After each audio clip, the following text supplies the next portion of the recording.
നമുക്കിരിക്കുക.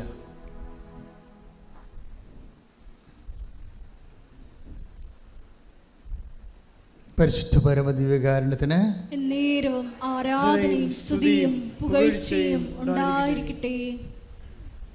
എൻ്റെ പ്രിയപ്പെട്ടവരെ, ഈ പ്രാവശ്യത്തെ സാക്ഷ്യത്തിലെ മനോഹരമായ 2 പ്രാർത്ഥനകളുണ്ട്. ഈ പ്രാവശ്യത്തെ സാക്ഷ്യത്തിലെ 2 പ്രാർത്ഥനകളുണ്ട്.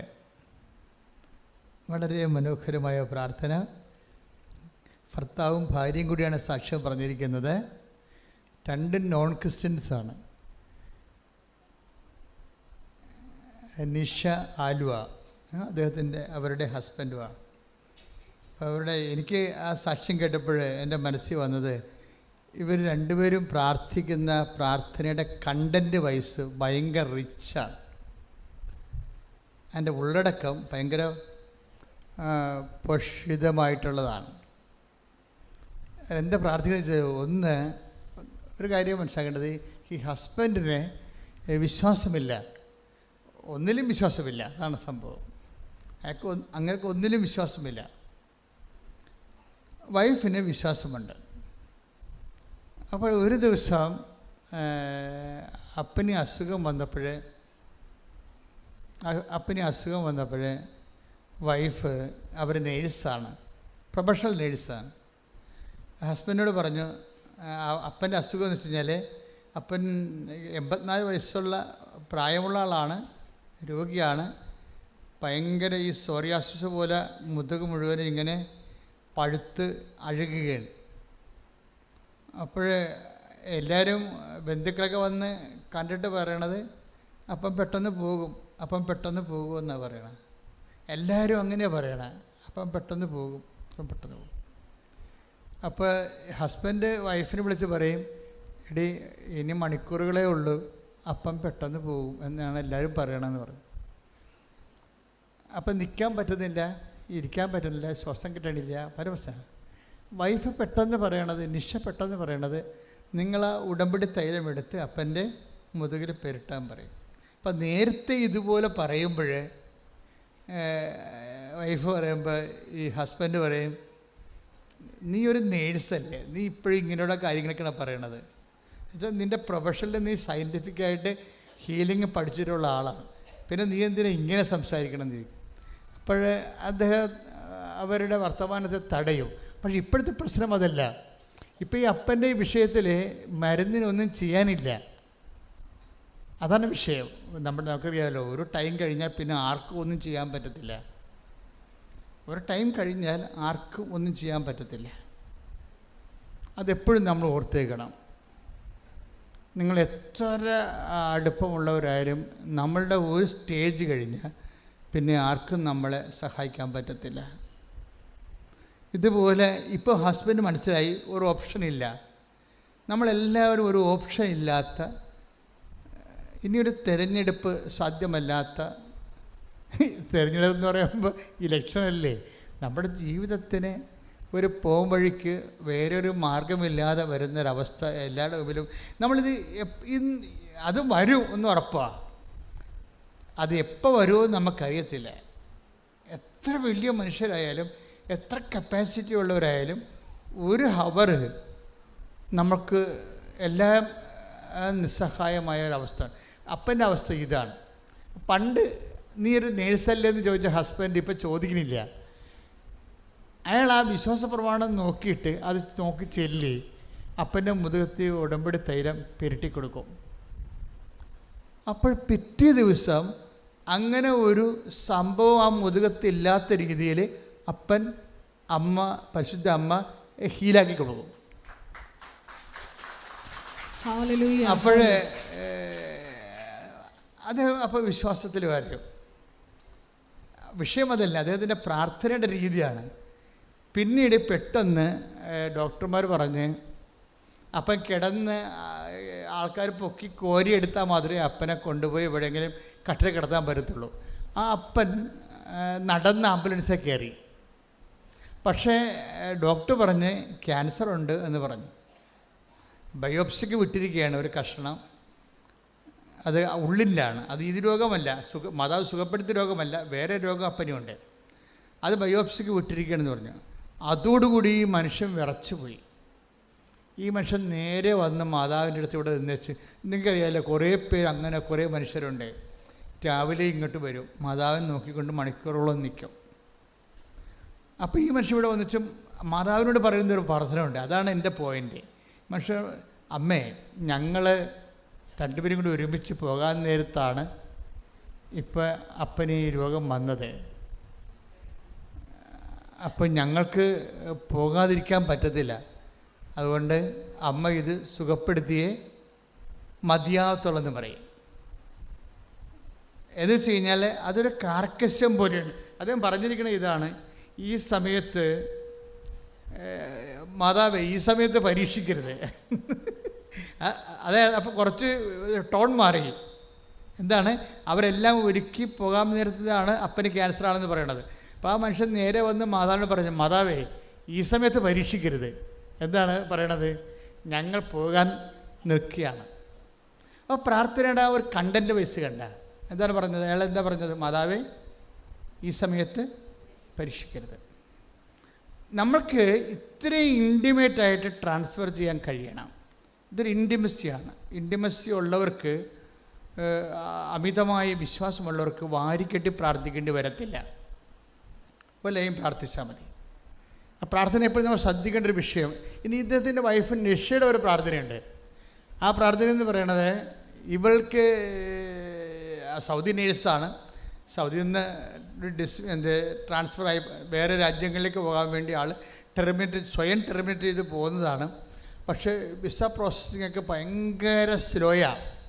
പല തരത്തിലുള്ള ഓരോ ഏടാകൂടങ്ങൾ വരികയാണ്.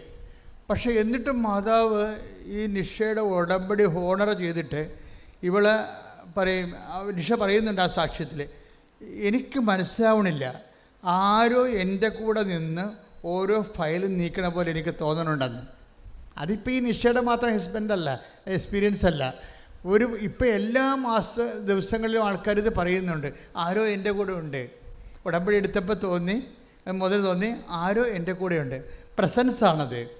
ഈ പ്രസൻസ് സെൻസ് ചെയ്യുന്ന ആൾക്കാർ, അതുകൊണ്ടാണ് ഞാൻ നിങ്ങളോട് വിശുദ്ധിയോടെ ജീവിക്കണം. ചുമ്മാ ഞാൻ പറയണ പോലെ പോലും കെയർലെസ് വർത്തമാനങ്ങൾ പറയരുത്. ഞാനിങ്ങനെ കെയർലെസ് വർത്തമാനങ്ങൾ പറയില്ല. ചില സമയത്ത് നാടൻ വർത്തമാനങ്ങൾ പറയത്തില്ലേ. അപ്പം അത് എൻ്റെ മനസ്സ് ഈശോയ്ക്ക് അറിയാവുന്ന കാരണം എനിക്ക് പ്രശ്നമില്ല. നിങ്ങൾ നാടൻ വർത്തമാനം കയറി പറയരുത്. കാര്യം നിങ്ങളത് പറയാത്ത ആൾക്കാരാണ്. എന്നുവെച്ചാൽ അത് പറയുമ്പോൾ നിങ്ങൾക്ക് വെറുപ്പോ അതല്ലെങ്കിൽ വൈരാഗ്യമോ ഈർച്ചയോ നിരാശമോ അല്ലെങ്കിൽ നിരാശയോ ഒന്നും ഉണ്ടാകരുത്. എനിക്കതൊന്നും ഇല്ലാതെയാണ് ഞാൻ അത് പറയണത്. ആ നെഗറ്റീവ് ഫീലിങ്സ് ഇല്ലാതെയാണ് അത് അതുകൊണ്ടാണ്. എന്താ വെച്ചാൽ നമ്മൾ ഉടമ്പടി എടുക്കുമ്പോൾ വിശുദ്ധി പാലിക്കുന്നതിൻ്റെ കാരണങ്ങളൊന്ന് ഈ പ്രസൻസാണ്. എന്നുവെച്ചാൽ ദൈവത്തിൻ്റെ സാന്നിധ്യം. I will come with you wherever you go. നീ എവിടെ പോയാലും ഞാൻ നിന്റെ കൂടെ. അത് പ്രോമിസിലുള്ളതല്ലേ. ആ പ്രോമിസ് ദൈവം പാലിക്കും. അപ്പം ഞാനെന്താ നിങ്ങളോട് പറഞ്ഞു വെച്ച് കഴിഞ്ഞാൽ, നിങ്ങൾ ഈ പ്രസൻസ് ഉള്ളത് കാരണം കെയർലെസ്സായിട്ട് പോകരുത്. ദൈവത്തിൻ്റെ സാന്നിധ്യം കൂടെയുണ്ട്. അതാണ് നിഷ പറയണത്. എൻ്റെ ഓരോ ഫയലും കൂട്ടുകാർക്ക് ആർക്കും വരണില്ല. കൂട്ടുകാരുടെ ആരുടെ ഫയൽ ഇപ്പം തന്നെ നിഷ കഴിഞ്ഞ ദിവസം വേറെ ഒരു സാക്ഷ്യമുണ്ട്. ഒരു 22 വയസ്സുകാരൻ, എന്നാ അയാളുടെ പേര്, 22 വയസ്സേ ആ പയ്യൻസിനുള്ളത്. പക്ഷേ നല്ല ഒരു സാക്ഷ്യമാണ്. അത് 22 വയസ്സെന്ന് പറയുമ്പോൾ അവന് ജർമ്മനി പോകാനാണ്. അതായത് ജർമ്മനി പോകാൻ വേണ്ടി ആദർശിൻ്റെ സാക്ഷ്യം അത് നിങ്ങളൊന്ന് കേൾക്കണം കേട്ടോ. 22 വയസ്സേ പയ്യൻസിനുള്ളൂ. പക്ഷേ സൂപ്പർ സാക്ഷ്യം.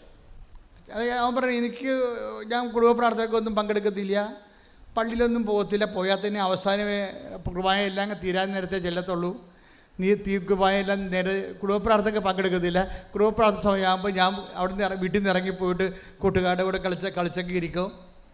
എൻ്റെ കുർബാന ഭക്ഷണ സമയത്ത് വരത്തുള്ളൂ. അങ്ങനെ എൻ്റെ ഒരു കെയർലെസ് ലൈഫായിരുന്നു. പക്ഷെ ഉടമ്പടി എടുത്ത് കഴിഞ്ഞപ്പോൾ ആരും എൻ്റെ കൂടെ ഉള്ളതുപോലെ എനിക്ക് തോന്നിയെന്ന്. അതാണ് ഇത് പ്രസൻസാണ്. ആരോ എൻ്റെ കൂടെയുള്ളൂ. എന്നിട്ട് ഈ കൂട്ടുകാരുടെ എല്ലാം ഫയൽസൊന്നും ഓപ്പൺ ആകാതിരിക്കുമ്പോഴും അല്ലെങ്കിൽ അതിൻ്റെ പ്രൊസീഡിങ്സ് ബ്ലോക്ക് ആകുമ്പോഴും ഇവൻ്റെ പ്രൊസീഡിങ്സ് കറക്റ്റ് ചെയ്ത് പോകും. എക്സാമിന് ചെല്ലുമ്പോൾ രസമുണ്ട്. എക്സാം ചെല്ലുമ്പോൾ ഈ ജർമ്മൻ എക്സാമാണ്. ജർമ്മൻ എക്സാം പകുതി പറഞ്ഞപ്പോൾ തന്നെ വൈവ സ്പീക്കിങ്ങിന് പകുതി പറഞ്ഞപ്പോൾ തന്നെ എക്സാം ചെയ്യുന്ന ആൾ പറഞ്ഞ് എഴുന്നേറ്റ് പോയിക്കൊള്ളാൻ പറഞ്ഞു. എന്താ കാര്യം? നിനക്കൊരു കുന്തും അറിയത്തില്ലെന്ന് പറഞ്ഞു. അപ്പോൾ എഴുന്നേറ്റ് പോയിക്കൊള്ളാൻ പറഞ്ഞപ്പോൾ പിന്നെ ഞാൻ എഴുതി വെച്ച് അയാൾ നോക്കണമില്ല. അതായത് എഴുതിയ ആളിൻ്റെ എൻ്റെ അടുത്തിരുന്ന് എഴുതിയ ആളിൻ്റെ കണ്ടീഷണമാണ്. ഓരോ ഇൻഡാസവനതേ എൻ്റെ അടുത്തിരുന്ന് എഴുതിയ ആളിൻ്റെ കണ്ടീഷണമായത് കാരണം അവൻ്റെ അടുത്തിരുന്ന ഞാൻ എഴുതിയത്. അതുകൊണ്ട് എൻ്റെ പേപ്പറിനും നോക്കിയില്ല, വൈറസ് കയറുമെന്നും പറഞ്ഞുകൊണ്ട് അയാൾ എൻ്റെ പേപ്പറും നോക്കിയില്ല. അപ്പോൾ ഞാനിവിടുത്തെ എൻ്റെ വയോയും പോയി, എൻ്റെ റൈറ്റിങ്ങും പോയി. ഞാൻ പിന്നെ എന്നാ ചെയ്യാനാണ്? പക്ഷേ രാത്രിയായപ്പോൾ മെസ്സേജ് വന്നു, നീ പാസ്സായെന്ന്. നമ്മളെ വല്ലാതെ ഞെട്ടിച്ചുകൊണ്ടാണ് ഈ ഉടമ്പടി പോണത്. അപ്പോൾ ഈ 22 വയസ്സുകാരൻ, പള്ളി കയറാത്തവൻ, കുടുംബപ്രാർത്ഥനയ്ക്ക് ഇറങ്ങിപ്പോകുന്നവൻ എങ്ങനെയാണ് ദൈവം അവൻ്റെ ഒരു വിഷയത്തിൽ ഇടപെടണത്? എന്നിട്ട് ഇപ്പോൾ അവൻ പറയാണ്, ഞാൻ എൻ്റെ ഉടമ്പടിയല്ല എൻ്റെ ജീവിത പ്രശ്നമല്ല പ്രശ്നം, ഏറ്റവും വലുത് ഉടമ്പടി എന്നെ ദൈവത്തോട് അടുപ്പിച്ചെന്നാണ് പറയണം. ഉടമ്പടി എന്നെ ദൈവത്തോട് അടുപ്പിച്ചു. ഞാൻ എന്താ ഇപ്പം നിങ്ങളോട് പറയണമെന്ന് വെച്ച് കഴിഞ്ഞാൽ, നിങ്ങൾ കുറച്ചുകൂടി ദൈവത്തോട് അടുക്കണം. കാര്യം ഉടമ്പടിയുടെ കൊണ്ട് ഉദ്ദേശിക്കുന്നത് ജീവിത പ്രശ്നമാണെങ്കിൽ അത് പ്രശ്നത്തെ ബേസ് ചെയ്താണ് ഉടമ്പടിയിൽ നിങ്ങൾ ചരിക്കണമെങ്കിൽ അത് മാർക്ക് കുറയാൻ സാധ്യതയുണ്ട്. എൻ്റെ ഒരു നിർദ്ദേശം, ഒരു പ്രശ്നമില്ലാത്തപ്പോൾ മനുഷ്യനെ ഉടമ്പടി എടുക്കുമെന്നാണ്. ഉടമ്പടി എടുക്കാൻ വേണ്ടി പ്രശ്നം ഉണ്ടാകാൻ കാത്തിരിക്കരുത്. അച്ഛൻ പറഞ്ഞാൽ മനസ്സിലായ? ഇത് വളരെ സീരിയസ് വിഷയമാണ്. ഉടമ്പടി എടുക്കാൻ വേണ്ടി പ്രശ്നം ഉണ്ടാകാൻ കാത്തിരിക്കരുത്. ഞങ്ങൾക്കൊരു പ്രശ്നമില്ല, ഞങ്ങൾ പിന്നെ ഇതിനെ ഉടമ്പടി എടുക്കണേ എന്ന് ചോദിക്കൂ. പ്രശ്നമുള്ളവരൊക്കെ പോയി എടുക്ക്, ഞങ്ങൾക്കൊരു പ്രശ്നമില്ലെന്ന് പറയും. പക്ഷെ പ്രോബ്ലം എന്ന് വെച്ച് കഴിഞ്ഞാൽ ഒരു പ്രശ്നവും ഇല്ലാത്തവരാണ് ഉടമ്പടി എടുക്കേണ്ടത് ആദ്യം. അതെന്താണെന്ന് ചോദിച്ചു കഴിഞ്ഞാൽ, പ്രശ്നം ഉണ്ടാകുമ്പോൾ ഇപ്പം നിഷ എന്താണ് അമ്മയോട് പറയണത്? അമ്മേ, നിഷയുടെ ഒരു പ്രാർത്ഥനയുണ്ട്. എന്താണ്? അമ്മേ, എന്നെ നീ ഇവിടം വരെ കൊണ്ടുവന്ന നീയാണ്, ഐ നോ ഇറ്റ്. ഇപ്പം ഞാൻ തകർന്നിരിക്കുകയാണ്, എൻ്റെ റിജക്റ്റാകാൻ പോകുന്നു, പണവും എൻ്റെ കയ്യിലില്ല, എന്നെ അവിടെ എത്തിക്കേണ്ട ചുമതല നിൻ്റെതാണ്. ഓ, എന്നാ രസമുള്ള പ്രാർത്ഥനയാണ്. എന്നെ ഇവിടം വരെ കൊണ്ടുവന്ന നീയാണ്, പക്ഷെ ഞാനിപ്പോൾ ഫ്ലോപ്പിലാണ്. ഇനി എന്നെ ഇവിടം വരെ കൊണ്ടുവന്ന നീയാണെങ്കിൽ എന്നെ എത്തേണ്ടിടത്ത് എത്തിക്കേണ്ട ചുമതല നിൻ്റെതാണ്. Praise the lord. ശ്രദ്ധിക്കട്ടെ. ഹല്ലേലൂയ. അപ്പോൾ ഈ പ്രാർത്ഥനയെല്ലാം വരുന്ന ഒരു ഇൻറ്റിമസി ഉണ്ട്. ഇതാണ് ഇതിൻ്റെ പ്രാർത്ഥനയുടെ ഇന്ധനം അല്ലെങ്കിൽ ടെഷർ എന്ന് പറയുന്നത്. ഇൻറ്റിമസി എന്ന് വെച്ചാൽ ആത്മബന്ധം. അതുകൊണ്ടാണ് ഞാൻ പറയണത്, ആ ഉടമ്പടിയുടെ ലക്ഷ്യം പ്രശ്നത്തെ പരിഹരിക്കുകയല്ല. അത് പ്രശ്നത്തെ ഈസിയായിട്ട് പരിഹരിക്കും, അതല്ല പ്രശ്നം. മുഖ്യ ലക്ഷ്യം, ഉടമ്പടിയുടെ ലക്ഷ്യം, ഇറ്റ് ഈസ് ബൈലാറ്ററൽ എഗ്രിമെൻറ്റ്. നീയും നിൻ്റെ ദൈവവും തമ്മിൽ ജീവിതത്തിൽ ഒരു കാഷ്വൽ റിലേഷനല്ല, വിശ്വാസ സംബന്ധമായ ഒരു റിലേഷൻസ് അല്ല ഉള്ളത്. ഒരു പെർട്ടിക്കുലർ ആൻഡ് പേഴ്സണൽ റിലേഷനാണ് ഉടമ്പടിയിൽ. ഒരു വിശിഷ്യ പെർട്ടിക്കുലറായിട്ടുള്ള വ്യക്തിപരമായ പേഴ്സണലായിട്ടുള്ള റിലേഷൻ്റെ ഏറ്റവും ഇന്ന് നിലവിലുള്ള നമുക്ക് ലഭ്യമായ ഏറ്റവും വലിയ പോംവഴിയാണ് ഉടമ്പടി. പ്രാർത്ഥിക്കുക, കർത്താവ് ദൈവമേ, മരിയൻ ഉടമ്പടി എന്നുള്ള മഹാദൈവാനുഭവത്തിന്റെ പുതിയ വാതിൽ മനുഷ്യ സമൂഹത്തിന് മുമ്പിൽ മറിയത്തിലൂടെ തുറന്നു വെച്ച പരിശുദ്ധാത്മാവേ, ഉടമ്പടി എടുത്തവരെയും എടുക്കാൻ പോകുന്നവരെയും ഈ നിമിഷം അനുഗ്രഹിക്കണമേ. അപ്പാ, സ്വർഗീയ പിതാവേ, പുത്രനായ ക്രിസ്തുവിന്റെ നാമത്തിൽ പ്രാർത്ഥിക്കുന്നു.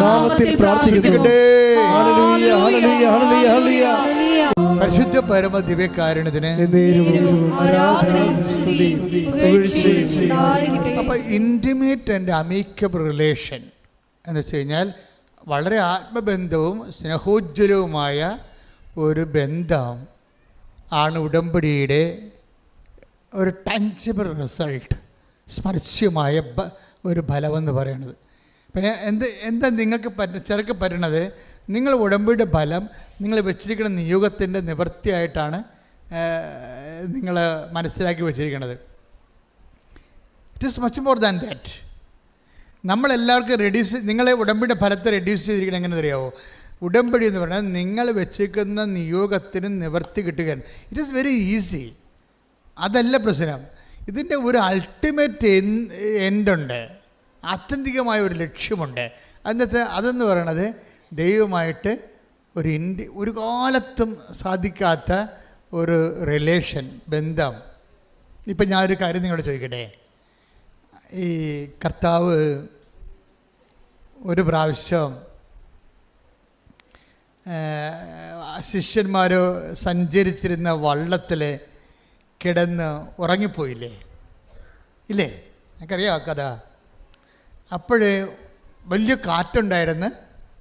കോളും പേമാരിയും പ്രകൃതിക്ഷോഭവും കടൽക്ഷോഭവും ഒരുമിച്ച് വന്ന് വള്ളത്തിൽ വെള്ളം അടിച്ചു കയറി ഇവർ മുങ്ങാൻ പോയപ്പോൾ ശിഷ്യന്മാർ പറയുന്നൊരു വർത്തമാനമുണ്ട്. എന്താണെന്നറിയാമോ? കർത്താവേ, ഞങ്ങൾ നശിക്കാൻ പോകുന്നു, നിനക്കൊരു ഗൗനമില്ലേ എന്നാണ്. കർത്താവേ ഒന്ന് പറഞ്ഞേ, കർത്താവേ, ഞങ്ങൾ നശിക്കുന്നതിൽ നിനക്കൊരു ഗൗനമില്ലേ, നീ ഗൗനിക്കുന്നില്ലേ?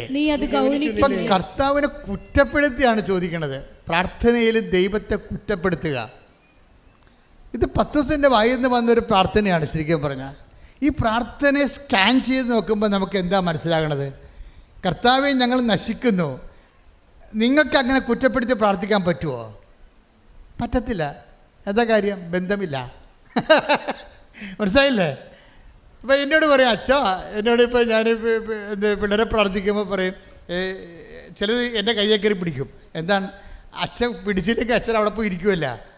അത് കാരണം വിഷയം സീരിയസ് ആയതുകൊണ്ട് കൈ പിടിക്കും. ഞാൻ പറഞ്ഞു, എന്തടി? അതേ, ഞാനിപ്പോൾ 10ാമത്തെ പ്രാവശ്യമാണ് ഇത് എഴുതാൻ പോണത്, ഇനി എന്നെക്കൊണ്ട് എഴുതിക്കത്തില്ല. എന്താണ്? OET IELTS ആണേ.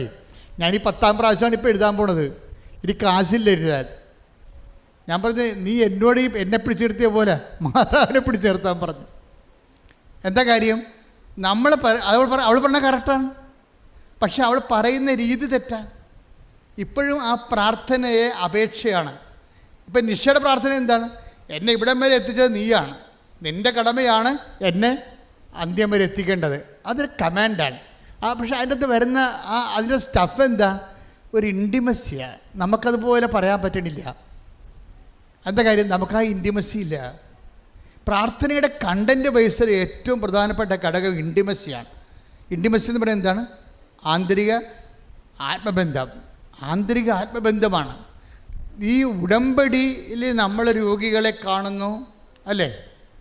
രോഗികളെ കാണുമ്പോൾ നമ്മൾ ആരായിട്ടാണ് രോഗികളെ കാണുന്നത്?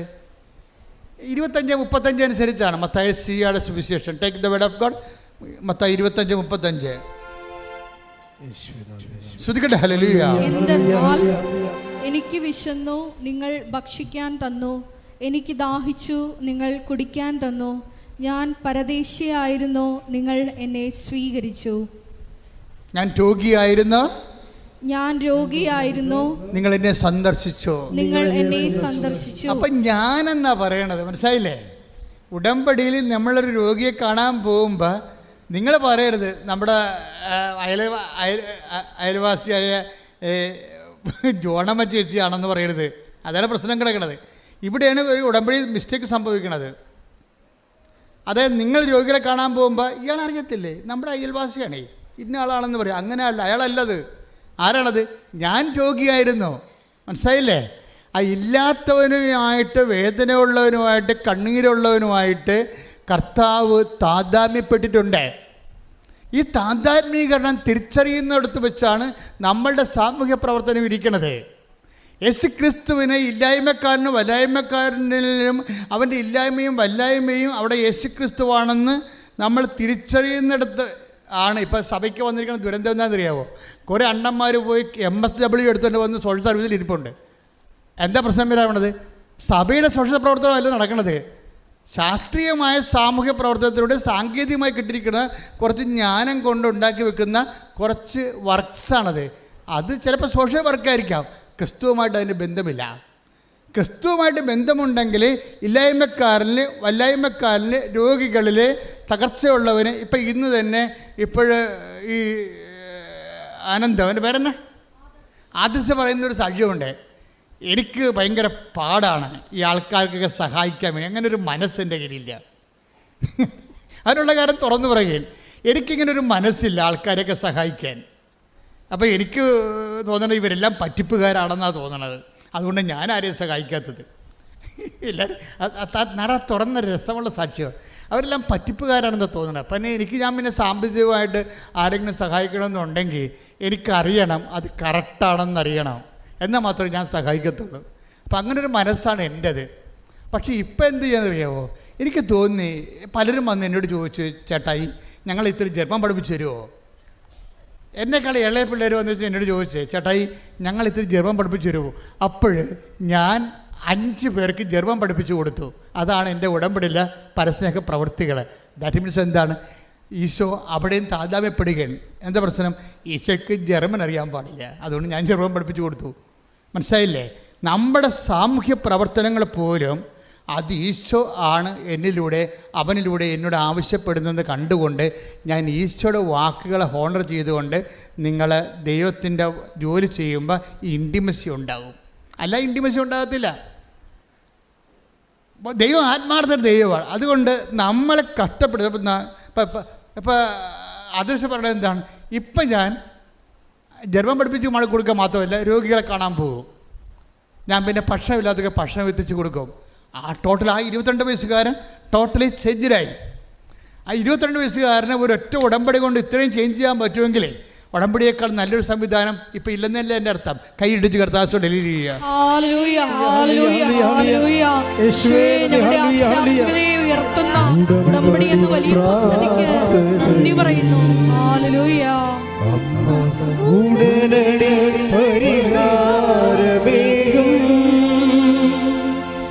ഉടമ്പടി പ്രാർത്ഥനയിൽ അമ്മ ഉടനടി പരിഹാരമേകും. അവൻ പറയുന്നത് ചെയ്തിടുവിൻ, ജീവിതം ധന്യമായി തീർന്നിടും. അവൻ പറയുന്നത് ചെയ്തിടുവിൻ, ജീവിതം ധന്യമായി തീർന്നിടും. പരിശുദ്ധ പരമദിവ്യകാരുണ്യത്തിന് ആരാധനയും സ്തുതിയും പുകഴ്ചയും ഉണ്ടായിരിക്കട്ടെ. മർക്കോസ് 4:32 പോകാം. മർക്കോസ് 4:38. യേശു അമരത്ത് തലയണ വെച്ച് ഉറങ്ങുകയായിരുന്നു. ഏറ്റു പറഞ്ഞേ, യേശു അമരത്ത് തലയണ വെച്ച് ഉറങ്ങുകയായിരുന്നു. അവർ അവനെ വിളിച്ചുണർത്തി പറഞ്ഞു, ഗുരു, ഞങ്ങൾ നശിക്കാൻ പോകുന്നു. നീ അത് ഗൗനിക്കുന്നില്ലേ? എന്താ പ്രശ്നം? നീ അത് ഗൗനിക്കുന്നില്ലേ? ഞങ്ങൾ നശിക്കാൻ പോകുന്നു. ഇത് ഒരു ആധികാരികമായിട്ടുള്ള ഒരു പ്രാർത്ഥനയാണ്. അതായത് അവർക്ക് വേറൊരു ഓപ്ഷനില്ല. കർത്താവാണെ കിടന്ന് ഉറങ്ങുകയും ചെയ്യുന്ന നമ്മുടെ ജീവിതത്തിൽ സംഭവിക്കാൻ സാധ്യതയുള്ളതാണ്. ഇങ്ങനെ ദൈവത്തിൻ്റെ ഉത്തരം കിട്ടാതിരിക്കുകയും പ്രശ്നങ്ങൾ നമ്മളെ വേട്ടയാടുകയും ചെയ്യുന്ന സമയത്ത് ഇൻറ്റിമസിയാണ് വേണ്ടത്. മനസ്സിലായില്ലേ? അല്ലാതെ നിങ്ങളുടെ സാധാരണ ഫങ്ഷണൽ പ്രയറിന് വർക്കൗട്ട് ചെയ്യത്തില്ല. സാധാരണ ഫങ്ഷൻ പ്രെയർ കൊണ്ട് ഈ സമയത്ത് സ്വർഗസ്ഥനായ പിതാവാണല്ല പ്രാർത്ഥന, അല്ല, അതിൻ്റെ അപ്പുറത്തൊരു പ്രാർത്ഥനയുണ്ട്. അത് നീ തന്നെ സ്വർഗസ്ഥനായ പിതാവ് നീ രചിച്ച പ്രാർത്ഥനയാണ്. ഇപ്പം നിഷ രചിച്ച പ്രാർത്ഥനയില്ലേ? നിഷയുടെ ഹസ്ബൻഡ് രചിച്ച പ്രാർത്ഥനയില്ലേ? എന്താണ്? മാതാവേ, ഈ സമയത്ത് പ്രലോഭനം കൊണ്ട് വന്നാൽ ഞങ്ങൾ പെട്ടുപോകും. അതുകൊണ്ട് അമ്മ ഈ വിഷയത്തിൽ ഇടപെടണം. ദാറ്റ് മീൻസ് അത് സാങ്കേതിക പ്രാർത്ഥനയെക്കാളും വലിയ പ്രാർത്ഥനയാണ് പേഴ്സണൽ പ്രാർത്ഥന എന്ന് പറയുന്നത്. പക്ഷേ ഈ പേഴ്സണൽ പ്രാർത്ഥനയ്ക്ക് എന്താ വേണ്ടത്? അതിന് ഇൻറ്റിമസി വേണം. ഈ അപ്പോസ്തലന്മാർ ഈശോയെ കുറ്റപ്പെടുത്തുന്നത് എന്താണ്? ഞങ്ങൾ നശിക്കാൻ പോകുന്നു. എന്താ, നീ അത് ഗൗനിക്കുന്നില്ലേ? അതൊരു കുറ്റപ്പെടുത്തലാണ്.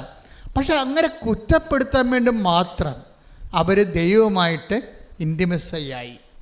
പറഞ്ഞ മനസ്സിലായില്ലേ? ദൈവത്തെ പ്രാർത്ഥനയിൽ ഒരാവശ്യം വരുമ്പോൾ നമ്മൾ കുറ്റപ്പെടുത്തുകയാണ് വേണ്ടത്. ഒരു സർക്കാർ ഓഫീസിൽ പോയി നമ്മൾ ഒരാവശ്യം വരുമ്പോൾ ആ ഓഫീസിനെ കുറ്റപ്പെടുത്തിയാൽ പിന്നെ ഉള്ളതുപോലും കിട്ടത്തില്ല, ഇല്ലേ? നെഗറ്റീവാണത്. പക്ഷേ ഈ അപ്പോസ്തലന്മാർക്ക് ഇത്രയും ആത്യന്തികമായൊരു വിഷയം വരുമ്പോൾ മുത്തടം ബൈബിൾ ഉൾഗാത്ത ട്രാൻസ്ലേറ്റ് ചെയ്തിരിക്കുന്നത് കർത്താവേ നിനക്കൊരു ചിന്തയുമില്ല എന്നാണ് ചെയ്തിരിക്കുന്നത്. നിനക്കൊരു ചിന്തയുമില്ലേ എന്നുവെച്ചാൽ നീ ഞങ്ങളെക്കുറിച്ച് ഒരു ഗൗരവമില്ല എന്നാണ്. എന്ന് വെച്ചാൽ ഉത്തരവാദിത്തമില്ലെന്നാണ് ചോദിക്കണത്. ദൈവത്തിന് ഉത്തരവാദിത്തമില്ലെന്ന് ദൈവത്തിൻ്റെ മുഖത്ത് നോക്കി ചോദിക്കണമെങ്കിലേ അത് വേറൊരു ബന്ധമാണ്, അത് സാധാരണ ബന്ധമല്ല. ദൈവത്തെ ഇപ്പം ചോദിക്കുക നീ ഗൗനിക്കണില്ലേ എന്ന് വെച്ചാൽ ഇപ്പം ഞാനൊരു കാര്യം ചോദിക്കട്ടെ, ആ പ്രാർത്ഥനയുടെ ഇമോഷണൽ സെറ്റപ്പ് എന്താണ്? ഇപ്പം നിൻ്റെ വീട് ഇപ്പോൾ വീട് വെച്ചിട്ടില്ല, പഴയ വീട്ടിൽ താമസിക്കുക, ഭാഗോടമ്പടി പ്രകാരം കിട്ടിയ കുടുംബ വീട്ടിൽ നീ താമസിക്കുകയാണ്. അത് 10-35 കൊല്ലം പഴക്കമുള്ള സംഭവമാണ്. ഈ വീട് കാണിച്ചാൽ നിൻ്റെ മകൾക്ക് ഭർത്താവിനെ കിട്ടത്തില്ല. അതാ നിൻ്റെ ദുഃഖമെന്ന് വിചാരിച്ചോ? അപ്പം നീ ഭർത്താവിനോട് എന്താ പറയണത്? ഇവിടെ മനുഷ്യ കൊച്ചു വളർന്നു തന്നെ കണ്ടില്ലേ, ഇപ്പോഴും താൻ കറങ്ങി നടക്കണമെന്ന് ചോദിക്കും. അതാ സംഭവം, അതല്ലേ ചോദിക്കത്തുള്ളൂ. ആ ഒരു സ്റ്റൈലെന്ന് പറഞ്ഞാൽ ഭർത്താവിന് ഭാര്യയോട് ചോദിക്കാനുള്ള ആധികാരികമായ ഒരു ബന്ധമുണ്ട്. അതാണ് സംഭവം. ആ ഒരു ബന്ധം ദൈവവുമായിട്ടുണ്ടാകണം. അത് അങ്ങനെ ഉണ്ടാകണമെങ്കിൽ എന്ത് ചെയ്യണം? ക്ലെയിംസ് ഉണ്ടാകണം. ഉടമ്പടിയെപ്പോലെ ക്ലെയിംസ് ഉണ്ടാക്കുന്നൊരു സംവിധാനം വേറെയില്ല. എന്താണ്? നീ പത്രപ്രവർത്തനം നടത്തുന്നുണ്ടേ, കർത്താവിനെ അറിയാത്തവർ നീ അറിയിക്കുന്നുണ്ട്, ഇല്ലേ? രോഗികളെ നീ കാണുന്നുണ്ട്, എവിടെയെല്ലാം സഹായിക്കാൻ പറ്റുന്നു അവിടെയെല്ലാം സഹായിക്കുന്നുണ്ട്, വിശുദ്ധിയോടെ ജീവിക്കാൻ വേണ്ടി ക്ഷമിക്കേണ്ടി വന്ന് ക്ഷമിക്കുന്നുണ്ട്. അങ്ങനെ വന്ന് ദൈവത്തിൻ്റെ വചനത്തിന് വേണ്ടി ജീവിതം 1 by 1 ആയിട്ട് കാഴ്ചവെച്ച് കഴിയുമ്പോൾ നിനക്ക് ക്ലെയിം ഉണ്ടാവും. എന്താണ്? അവകാശവാദമുണ്ടാവും. എന്താണ്? നീ ജീവിച്ചതാണ്. ഞാൻ എപ്പോഴും കർത്താവിനോട് പണ്ട് പറയുന്നൊരു വർത്തമാനമുണ്ട്, ഇപ്പോൾ പറയാറില്ല. എന്താ വെച്ചാൽ ഞാൻ എപ്പോഴും എൻ്റെ കയ്യിൽ വരുന്ന ആൾ എൻ്റെ കൈപ്പിടി കൊതുകുകളെന്ന് തോന്നിക്കഴിഞ്ഞാൽ ഞാൻ ഉടനെ കർത്താവിനോട് പറയുന്ന ഒരു വാക്കാണ്, കർത്താവ് 4 വയസ്സ് മുതൽ എൻ്റെ അപ്പൻ നീയാണ് ദൈവമെന്ന് എന്നെ കാണിച്ച കാലം മുതൽ ഇന്ന് വരെ 60 കൊല്ലത്തോളം ജീവിക്കുമ്പോൾ ഞാൻ ഇന്ന് വരെ നീയല്ലാതെ വേറെ ഒരു ദൈവത്തിൻ്റെ മുമ്പിൽ ഞാൻ എൻ്റെ തല കുനിച്ചിട്ടില്ല. It's over, clear. അത് നീ ഓർക്കണമെന്ന് പറയും. അത് ക്രെഡിബിലിറ്റിയാണ്. Claim and credibility. നമ്മൾ ജീവിച്ച വിശ്വാസത്തിൻ്റെ ഒരു ക്രെഡിബിലിറ്റി ഉണ്ട്. അത് നമുക്ക് നൽകിയിട്ടുള്ള ഒരു ക്ലെയിമുണ്ട്, അവകാശവാദമുണ്ട്. ഇൻറ്റിമസി വരണത് ഈ അവകാശവാദത്തിൽ നിന്നാണ് വരണത്. അതിൽ നിനക്ക് ഡിപ്പോസിറ്റ് ഉണ്ടാകണം ദൈവതിരുസന്നിധിയിൽ. ഉടമ്പടി നിന്നെ നല്ല നിക്ഷേപമുള്ള നല്ല ആധ്യാത്മിക ആസ്തി ഭദ്രതയുള്ള വ്യക്തിയായി ഉയർത്തും. കൈയിടിച്ച് കർത്താവ്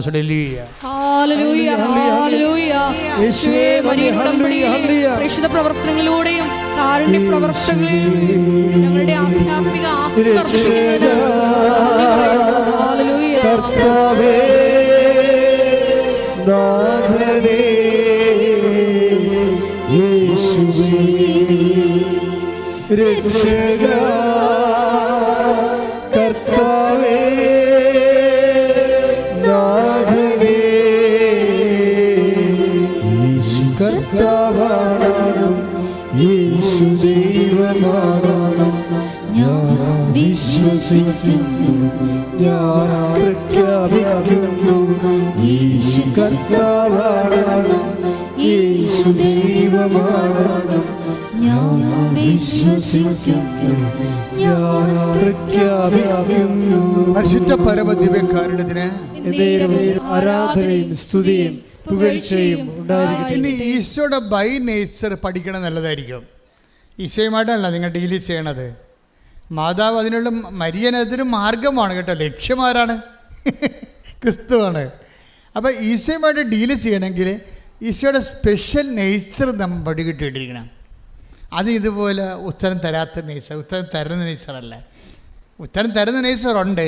ഈശോയുടെ ഉള്ളിൽ, പ്രകൃതിയിൽ, പ്രകൃതത്തിൽ, സ്വഭാവത്തിൽ ഫ്ലാറ്റായിട്ട് ഉത്തരം കൊടുക്കാത്ത സ്വഭാവമുണ്ട്. അത് നമ്മൾ അറിയണം. പ്രത്യേകിച്ച് നിർണായകമായ സമയത്ത് ഉത്തരം തരത്തില്ല. അതറിയണമെന്നുണ്ടെങ്കിൽ മർക്കോസിൻ്റെ 6:48 വായിച്ച്. മർക്കോസ് 6:48 ശ്രുതികടെ ഹല്ലേലൂയ ഹല്ലേലൂയ ഹല്ലേലൂയ യേശുവേ ഹല്ലേലൂയ. മർക്കോസ് 6:48 അവർ വഞ്ചി തുഴഞ്ഞ് അവശരായി എന്ന് അവൻ മനസ്സിലാക്കി. ഒന്ന് പറഞ്ഞേ, അവർ വഞ്ചി തുഴഞ്ഞ് അവശരായി. തീർന്നില്ലേ? ഇപ്പം 3 പുതുക്കി അവശരായ ആൾക്കാരുണ്ട്. ഉടമ്പടി 3 പുതുക്കിയിട്ട് ഉടമ്പടി അവിടെ, അതായത് 3 പുതുക്കണ പേപ്പർ കാണിക്കുമ്പോൾ തന്നെ അവിടെ നിന്ന് ചീട്ട് തരും. കാരണം നിങ്ങളുടെ കാര്യം പറയുമ്പോൾ നിങ്ങളുടെ വിഷയം അത്ര സീരിയസ് അല്ലെങ്കിൽ പോലും അവർ ചീട്ട് തരും. എന്താ കാര്യം? 3 പുതുക്കിയിട്ട് കുറേ കാര്യം നടന്നു കാണുവേ. അപ്പം നടക്കാത്ത ചില കാര്യങ്ങളുണ്ടെങ്കിൽ അവിടെ നിങ്ങളുടെ ആ ഉടമ്പടി ഗ്രേഡ് നമ്മളല്ലേ ഇവിടെ നിന്ന് ഇഷ്യൂ ചെയ്തിരിക്കണത്. അപ്പം നമ്മൾ തന്നെ അത് ഹോണർ ചെയ്തില്ലേ പറ്റത്തില്ലല്ലോ. അതുകൊണ്ട് ആ 3 പുതുക്കുകയാണെന്ന് കണ്ടുകയാണെങ്കിൽ ആ ചീട്ട് തരും. ചില വീട് വരുമ്പോൾ വലിയ കാര്യങ്ങളൊന്നും ഉണ്ടാകത്തില്ല, എന്നാൽ തന്നെയും ചില വിഷയം സീരിയസ് ആയിരിക്കും. അപ്പോൾ ഇങ്ങനെ സീരിയസ് ആകുമ്പോൾ ഈ പറഞ്ഞ വഞ്ചി തുഴഞ്ഞ് നമ്മുടെ ജീവിതം അവരെന്താ പറഞ്ഞത്? എന്താ എഴുതിയിരിക്കുന്നത്? അവരെ മർക്കോസ് 6:48 അവർ വഞ്ചി തുഴഞ്ഞ് അവശരായി എന്ന് അവൻ മനസ്സിലാക്കി. Price the Lord. ആരാ മനസ്സിലാക്കിയത്? അപ്പം മനസ്സിലാകാതിരിക്കുന്ന അവസ്ഥ ഒന്നും ഇല്ല. മനസ്സിലായില്ലേ? ഒന്ന് പറഞ്ഞേ, അവർ വഞ്ചി തുഴഞ്ഞ് അവശരായെന്ന് അവൻ മനസ്സിലാക്കി. അപ്പൊ നിങ്ങളെ പരീക്ഷ എഴുതി അവസരായെന്ന് അവൻ മനസ്സിലാക്കി. അവൻ മനസ്സിലാക്കുന്നുണ്ട് നിന്റെ അവശത. നിനക്ക് ജപ്തി നടപടിയായിട്ട് നീ അവശതയായിട്ടിരിക്കുകയാണ്. നിനക്ക് ബാങ്കുകാർ പോലും സിവിൽ പോയിൻറ്റ്സ് ഇല്ലാത്ത കാരണം നിനക്ക് ലോൺ തരുന്നില്ലെന്ന് അവൻ മനസ്സിലാക്കി. നിൻ്റെ മകൾക്ക് 38 വയസ്സുണ്ടായിട്ട് കെട്ടാൻ പറ്റണില്ലെന്ന് അവൻ മനസ്സിലാക്കി. നിൻ്റെ മകൾക്ക് 19 വയസ്സ് കല്യാണം കഴിഞ്ഞ് 19 കൊല്ലമായിട്ട് മക്കളില്ലെന്നും നീ ഈ കാര്യത്തിൽ പ്രാർത്ഥിച്ച അവസ്ഥയാണെന്നും അവൻ മനസ്സിലാക്കി. കൈയിടിച്ച് കിടത്താൻ പരിശുദ്ധ പരമ ദിവ്യകാരുണ്യത്തിന്. എന്താണ് അവൻ മനസ്സിലാക്കിയത്? അവർ കടലിലാണ്, നടുക്കടലിലാണ്, കരകാണാത്ത കടലിലാണ്, കരകാണാത്ത കടത്തിലാണെന്ന് പറഞ്ഞ പോലെ എന്നിട്ട് എന്ത് ചെയ്ത് അതിനെതിരെ തുഴഞ്ഞ് കയറാൻ വേണ്ടി തുഴഞ്ഞ് അവർ സ്വന്തമായിട്ട് പരിശ്രമിക്കുന്നുണ്ട്, പലതരത്തിൽ പരിശ്രമിക്കുന്നുണ്ട്. പക്ഷേ എന്താ പറ്റണത്? ഫലം എന്താണ്? അവശതയാണ്. എത്ര കഷ്ടപ്പെടുന്നുണ്ട്, പക്ഷേ അവശതയാണ് ഫലം. പക്ഷെ ആര് മനസ്സിലാക്കി? അവൻ മനസ്സിലാക്കി. നിൻ്റെ ജീവിതത്തിൻ്റെ തീരത്ത് നീ അണയുന്നവരെ നിൻ്റെ ജീവിത അവസ്ഥകളോട് നീ മല്ലിട്ടുകൊണ്ട് നീ അവശ്യാകുന്നത് മനസ്സിലാക്കുന്ന ഒരു ദൈവമാണ് നിൻ്റെത്. കൈയിടിച്ച് കർത്താൻ. അടുത്ത വചനം വായിച്ചോളൂ. കാരണം കാറ്റ് പ്രതികൂലമായിരുന്നു. Praise the lord. അവർ അവശരായിരുന്നു. എന്താണ് കാരണം? എന്താണ്? കാറ്റ് പ്രതികൂലം. അപ്പം നമ്മുടെ ജീവിതത്തിൽ അങ്ങനെയാണ്, കാറ്റ് പ്രതികൂലമാകും ചില സമയത്ത്. ചില ബന്ധുക്കാരെല്ലാം ഇപ്പം ഈ അവൻ്റെ ആദർശൻ്റെ സാക്ഷ്യം എന്താ? ആദർശന് മര്യാദക്കൊരു ജോലി ഉണ്ടായിരുന്നവനാണേ. മര്യാദക്കൊരു ജോലി ഉണ്ടായിരുന്നതാണ്, അത്യാവശ്യം ശമ്പളം കിട്ടുമായിരുന്നു. അപ്പോൾ അവനാണ് തലയിൽ ജർമ്മൻ പഠിക്കണമെന്നും ജർമ്മനിയിൽ പോകണമെന്ന് തോന്നിയത്. അപ്പോൾ ആ ശമ്പളം ഉണ്ടായിരുന്ന ജോലി, നാട്ടിൽ വലിയ കുഴപ്പമില്ല ജീവിക്കാൻ പറ്റിയ ജോലി ഉണ്ടായിരുന്ന രാജിവെച്ചപ്പോൾ എന്ത് പറ്റി? ബന്ധുക്കൾ, സ്വന്തപ്പെട്ട നാട്ടുകാർ പിന്നെ പൊട്ട, പോഴ, വിഡ്ഢി എന്നൊക്കെ വിളിച്ച്. കാറ്റ് പ്രതികൂലമായിരുന്നു. അതാണ് കർത്താവിൻ്റെ വചനം. ഇപ്പം ചില സമയത്ത് നിങ്ങളുടെ ജീവിതത്തിൽ നിങ്ങൾ ചെയ്ത തെറ്റിനെ നിങ്ങൾ അവശരാകുമ്പോൾ നാട്ടുകാരും വീട്ടുകാരും നിങ്ങളെ പൊട്ട, പോഴ, വിഡ്ഢി എന്നൊക്കെ വിളിക്കും. അപ്പം നിങ്ങൾ അവശരാകുന്ന സമയത്ത് തന്നെ നിൻ്റെ സാഹചര്യവും നിൻ്റെ വീട്ടു സാഹചര്യവും നിനക്കെതിരാകും. എന്നിട്ടും തുഴയുന്നവനാണ് അവരിൽ വിശ്വസിക്കുന്നവൻ. കൈയടിച്ച് കർത്താവേ.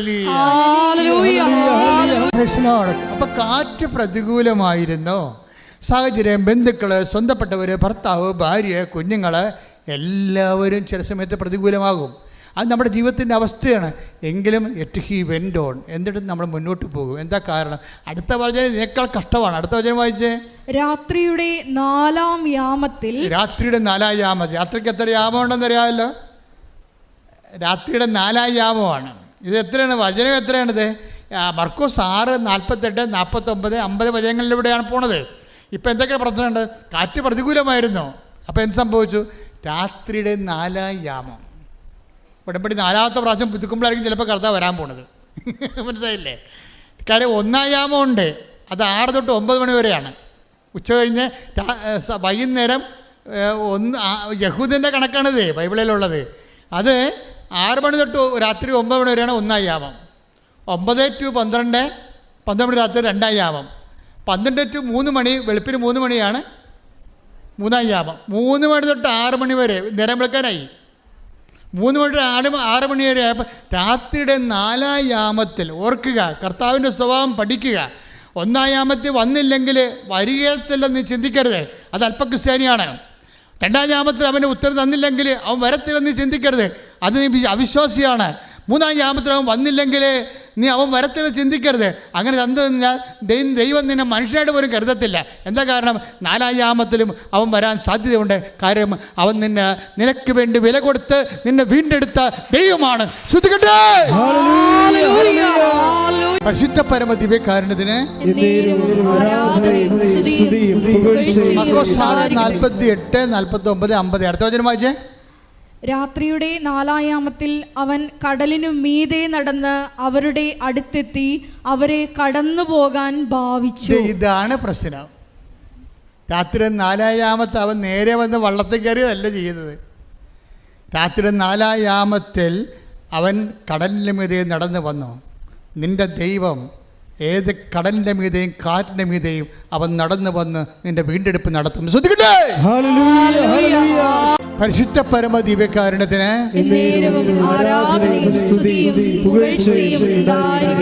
ചിലർക്ക് പറ്റുന്ന അവസ്ഥ എന്താണെന്നറിയാവോ?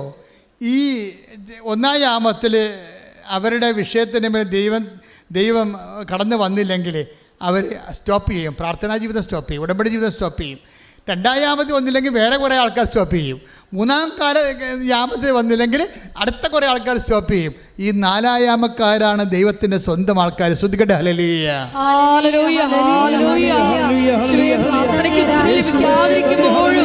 ദൈവസ്നേഹത്തോടെ മുന്നേറുവാൻ, ലക്ഷ്യമാക്കി മുന്നേറുവാൻ ഞങ്ങളെ അഭിഷേകം ചെയ്യണമേ.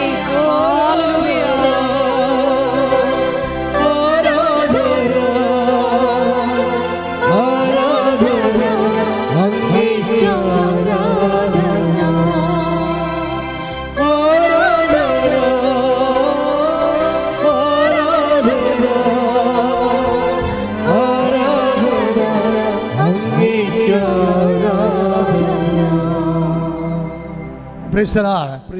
ഈ 4 യാമത്ത് വരുന്ന ഈശോ എന്താ ചെയ്യണത്?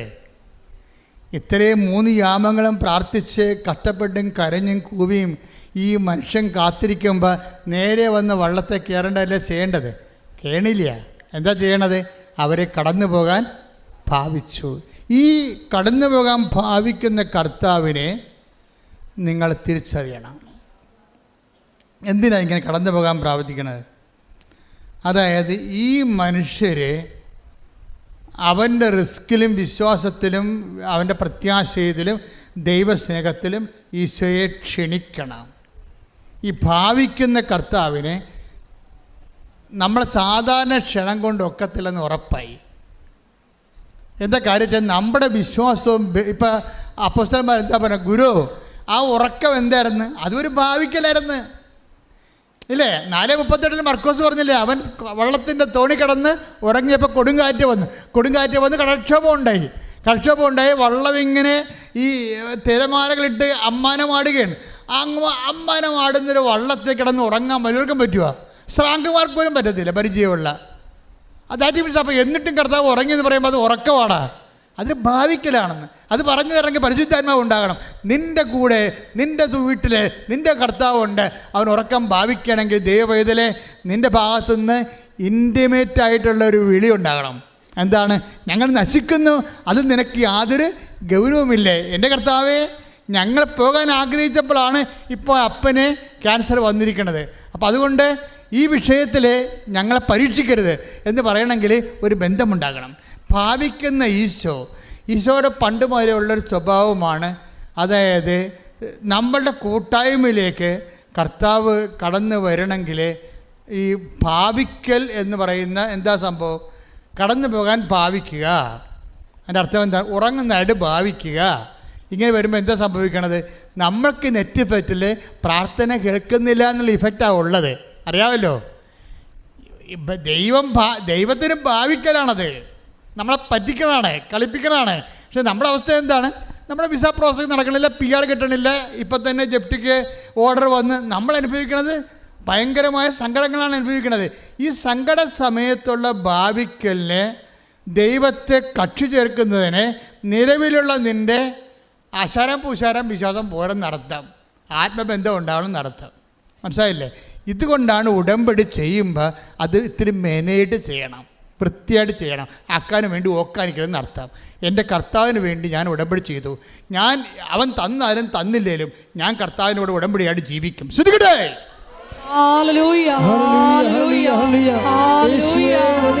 അടയാളങ്ങൾ കാണാത്തപ്പോഴും വിശ്വാസം പ്രഖ്യാപിച്ചുകൊണ്ട് ജീവിക്കുവാൻ ഈ ആരാധനയിലൂടെ ഞങ്ങളെ അഭിഷേകം ചെയ്യണമേ. ഹല്ലേലൂയ.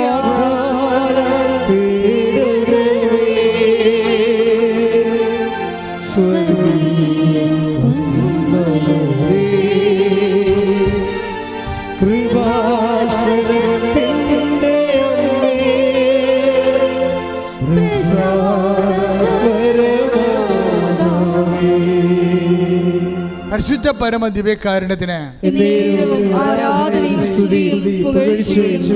അപ്പോൾ നിങ്ങൾ എന്നോട് ചോദിക്കും, എന്ത് ചോദിക്കും?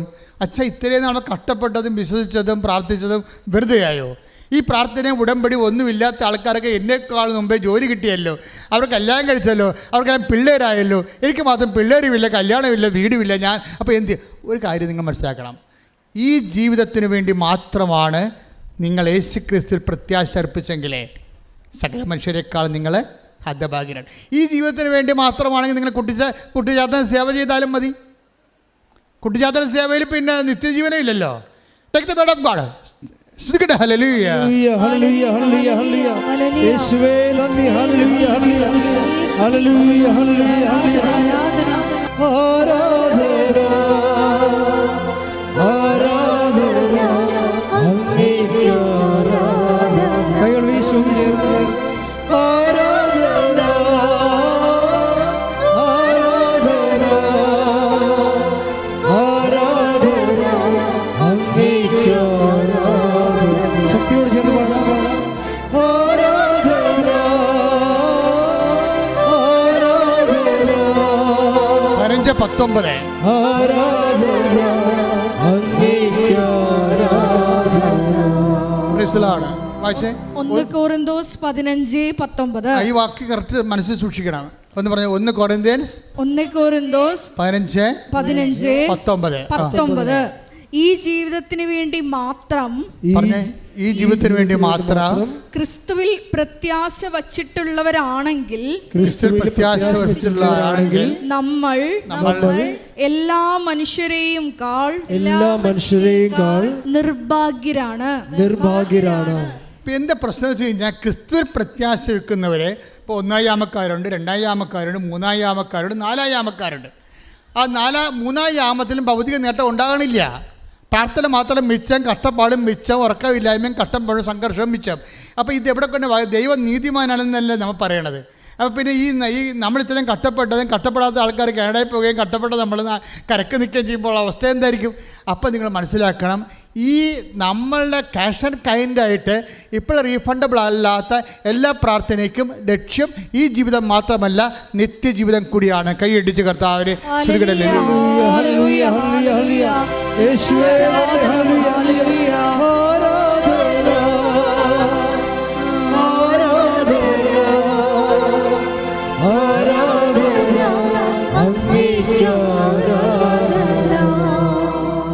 പരിശുദ്ധ പരമ ദിവ്യകാരുണ്യത്തിന്. അപ്പോൾ എന്താ പ്രോബ്ലം എന്ന് വെച്ച് കഴിഞ്ഞാൽ, ഒരു spiritual life when we lead with Jesus Christ we must have A minimum prudence. അത് കർത്താവിൻ്റെ ഒരു തീരുമാനമാണ്. ഒരു ആധ്യാത്മിക ജീവിതം നിങ്ങൾ യേശു ക്രിസ്തുവുമായിട്ടാണ് ഉരുക്കഴിക്കാൻ ഉദ്ദേശിക്കുന്നുണ്ടെങ്കിൽ നിങ്ങൾക്കൊരു മിനിമം വിവേകമുണ്ടാകണം. കർത്താവ് എന്താ പറഞ്ഞത്? വിവേകമുള്ള കന്യകമാരും വിവേകമില്ലാത്ത കന്യകമാരും. And spiritual life is an intelligent life, not emotional life. നിൻ്റെ പ്രാർത്ഥനയ്ക്ക് നിൻ്റെ ഉത്തരം കിട്ടുന്നില്ലെങ്കിൽ, ഈ ജീവിതത്തിന് വേണ്ടി അത് മറുപടി തരുന്നില്ലെങ്കിൽ, ആ വിഷയത്തിന് അപ്പോൾ തരുന്നില്ലെങ്കിൽ, നീ ഉടനെ പറയണം, കർത്താവേ, ഈ പ്രാർത്ഥനയ്ക്ക് ഈ ഘട്ടത്തിൽ നീ എനിക്ക് ഉത്തരം തന്നിട്ടില്ല. എൻ്റെ കടങ്ങൾ അങ്ങനെ നിൽക്കുന്നു, എൻ്റെ മകള് വരുമാനമില്ലാതെ ജോലി വീട്ടിൽ നിൽക്കുന്നു, അവളുടെ കല്യാണം ഒത്തുവരണില്ല. ഈ ഘട്ടത്തിൽ നീ എനിക്ക് ഉത്തരം തന്നില്ല, എനിക്ക് പരാതിയില്ല, എനിക്ക് പരിഭവമില്ല. എന്താ കാര്യം? ഞാൻ ഈ ജീവിതത്തിന് വേണ്ടി മാത്രമല്ല നിന്നെ ആശ്രയം വെച്ചിരിക്കുന്നത്. അതുകൊണ്ട് ഈ ഘട്ടത്തിൽ എൻ്റെ വേദന, എൻ്റെ പ്രാർത്ഥനയ്ക്ക്, എൻ്റെ കോസിന് വേണ്ടി the cause V Zafar against my passions and sufferings, ഞാൻ എന്ത് ചെയ്യണം? അത് ഡെഡിക്കേറ്റ് ചെയ്യുന്നു. എന്തിനു വേണ്ടിയാണ്? എൻ്റെ നിത്യജീവന് വേണ്ടി, ക്രിസ്തുവിന് വേണ്ടി. നിങ്ങൾ കേൾക്കപ്പെടാത്ത എല്ലാ പ്രാർത്ഥനകളും, അത് കേൾക്കപ്പെടാത്തത് വരെ എന്തിനു വേണ്ടി കാഴ്ചവെക്കേണ്ടത്? ഈ ജീവിതത്തിന് വേണ്ടി മാത്രമല്ല, പിന്നെ എന്തിനാണ്? നിത്യജീവിതത്തിന് വേണ്ടി പ്രാർത്ഥിക്കുക. കർത്താവേ, സുവിശേഷത്തിന്റെ പൊരുളറിയാൻ പരിശുദ്ധാത്മാവിന്റെ വ്യാഖ്യാനം നൽകി ഞങ്ങളെ നിലനിർത്തുന്നതിന് നന്ദി പറയുന്നു. ഇന്ന് വരെ ഞാൻ ക്ലേശിക്കുന്ന പ്രാർത്ഥനയ്ക്ക് ഉത്തരം കിട്ടാത്ത ഓരോ വിഷയങ്ങളുള്ള വിശ്വാസമായി, നിന്നിലുള്ള പ്രത്യാശയായി, സർവോപരി ദൈവ സ്നേഹമായി ഞാൻ കാഴ്ചവെക്കുന്ന നിന്നോടൊത്തുള്ള എൻ്റെ നിത്യജീവിതത്തിനായി, നിന്നോടൊത്തുള്ള എൻ്റെ നിത്യജീവിതത്തിനായി ശ്രദ്ധിക്കട്ടെ. ഭാവിക്കുന്ന ഈശോയാണ് നമ്മൾ കാണുന്നത് അല്ലേ? ഈ ഭാവിക്കുന്ന നമ്മുടെ ജീവിതത്തിൽ ഉത്തരം തരാതെ, പ്രാർത്ഥനയ്ക്ക് ഉത്തരം തരാതെ കർത്താവ് സൈലൻസായി കാണപ്പെടുന്ന സമയങ്ങളിൽ അവൻ നമ്മളെ കടന്നു പോകാൻ ഭാവിക്കുമ്പോൾ നമുക്ക് എന്തുണ്ടാകണമെന്ന് അച്ഛൻ പറഞ്ഞത്? ഇൻറ്റിമസി ഉണ്ടാകണം. പിന്നെ ആ പ്രാർത്ഥന സാങ്കേതികമായ ചട്ടപ്പടിയുള്ള അനുഷ്ഠാന പ്രാർത്ഥനയല്ല, ആത്മബന്ധത്തിൻ്റെ പുതിയ പ്രാർത്ഥനയാണ്. ആ പ്രാർത്ഥന നിൻ്റെ ആത്മാംശമുണ്ടാകണം. അപ്പോസ്തലന്മാർ ചോദിച്ചില്ലേ, ഞങ്ങൾ നശിക്കുന്നത് നിനക്ക് ഒരു ഗൗരവവും ഇല്ലെന്ന് ചോദിക്കാൻ വേണ്ടി മാത്രം നിൻ്റെ ആധ്യാത്മികത ദൈവബന്ധത്തിൻ്റെ ആധികാരികത ആവശ്യപ്പെടുന്നുണ്ട്. അതുകൊണ്ട് ആധികാരികമായ ആത്മബന്ധത്തിൻ്റെ ആഴങ്ങളിലേക്ക് നിൻ്റെ ജീവിതത്തെ കൊണ്ടുപോകാൻ വേണ്ടി കർത്താവ് ഭാവിക്കുന്ന കാര്യങ്ങളെ വിവേചിച്ചറിയാൻ നമ്മൾ ബാധ്യസ്ഥരാണ്. ശ്രദ്ധിക്കട്ടെ.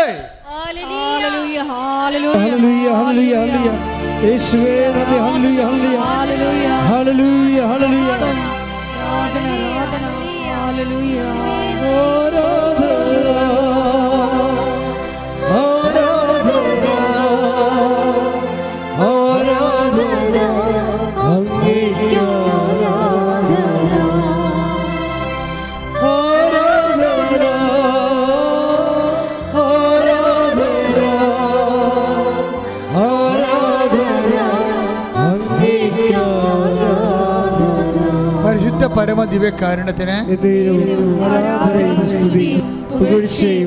ഇതിൻ്റെ അർത്ഥം എന്താ? പൊട്ടത്തറ ഒന്നും കാണിക്കരുതെന്നാണ് ഈ കാലെ പിടിച്ച് ഞാൻ പറയുന്നത്. കർത്താവായിട്ട് വഴക്കിടരുത്, പരിഭവം കാണിച്ച് മാറരുത്, പ്രാർത്ഥന മുടക്കരുത്. അത് പണ്ടിതുപോലെ പ്രാർത്ഥന മുടക്കി കർത്താവിൻ്റെ വരവും പ്രതീക്ഷിച്ച് വരാതിരുന്നപ്പോൾ ചമ്മിപ്പോയ ഒരാളുണ്ട് ബൈബിളിൽ. ആരാണത്? മറിയം. ഒരു കാലത്ത് കർത്താവിൻ്റെ പാദാന്ത്യത്തിൽ നിന്ന് വചനങ്ങളെല്ലാം കേട്ടതാണ്. പക്ഷേ കുടുംബത്തിൽ കേട്ടത് മിച്ചം. അപ്പം ഭർത്താവ് വേലയും കൂരിയും ഉണ്ടായിരുന്നവൻ കുടുംബത്തിൽ അരി വാങ്ങിക്കാൻ അത്താഴം മുടക്കാതെ കൊണ്ടുവന്ന ആങ്ങളെ തന്നെ പണി മേടിച്ച് അവൻ ചത്തുപോയി. അവൻ ചത്തത് ക്ഷീണമായപ്പോൾ തന്നെ മാർത്ത ആളെ വിട്ടാണ് വന്നില്ല. മരിച്ചപ്പോൾ വരുമെന്ന് വിചാരിച്ച് വന്നില്ല, അടക്കത്തെ വരുമെന്ന് വിചാരിച്ച് വന്നില്ല. യാമങ്ങളിങ്ങനെ മാറി മാറി വരിക. ചീഞ്ഞപ്പോൾ വന്ന. പക്ഷെ ചീഞ്ഞപ്പോൾ വന്നപ്പോഴേ അന്ന് അടുക്കളയ്ക്ക് പണിക്ക് ചെയ്തിരുന്ന മാർത്തയാണ് ലീഡ് ചെയ്തത്. മറിയത്തിൻ്റെ കാര്യം സ്വാഹ. എന്താ കാര്യം? അവൾ വീട്ടിൽ തന്നെ ഇരുന്നെന്നാണ് ബൈബിൾ പറയണത്. ഓടിപ്പോയതാരാണ്? മറിയം. മാർത്ത കർത്താവോട് പറയുന്നൊരു വാക്കുണ്ട്, ഞാൻ ഈ ജീവിതത്തിന് വേണ്ടിയല്ല നിൻ്റെ പുറകെ നടന്നത്. ഞാൻ നടന്നത് നീ വരാനിരിക്കുന്ന രക്ഷകനാണെന്ന്. കർത്താവേ, നീ ഇവിടെ ഉണ്ടായിരുന്നെങ്കിൽ എൻ്റെ സഹോദരൻ മരിക്കരുത്. I know it. നീ ഇവിടെ ഇല്ലല്ലോ. ഇപ്പം ഇല്ലാത്തതിന് പിന്നെ ഉണ്ടെന്ന് പറഞ്ഞൊരു കാര്യമില്ലല്ലോ. നീ ഇവിടെ ഉണ്ടായിരുന്നെങ്കിൽ എൻ്റെ സഹോദരൻ മരിക്കില്ലായിരുന്നു. പക്ഷേ എനിക്കൊരു കാര്യം അറിയാം, നീ ചോദിക്കുന്നത് എന്തും ദൈവം നിനക്ക് തരുമെന്ന് എനിക്കറിയാം. അങ്ങനെ ചത്ത് കിടക്കുമ്പോഴും ചീഞ്ഞ് അഴകിയിരിക്കുമ്പോഴും നീ ചോദിക്കണത് എന്തും ദൈവം നിനക്ക് തരുമെന്ന് എനിക്കറിയാമെന്ന് പറയുന്നതാണ് മറിയത്തെക്കാൾ വലിയ വിശ്വാസം. ശ്രദ്ധിക്കട്ടെ. ഹല്ലേലൂയ.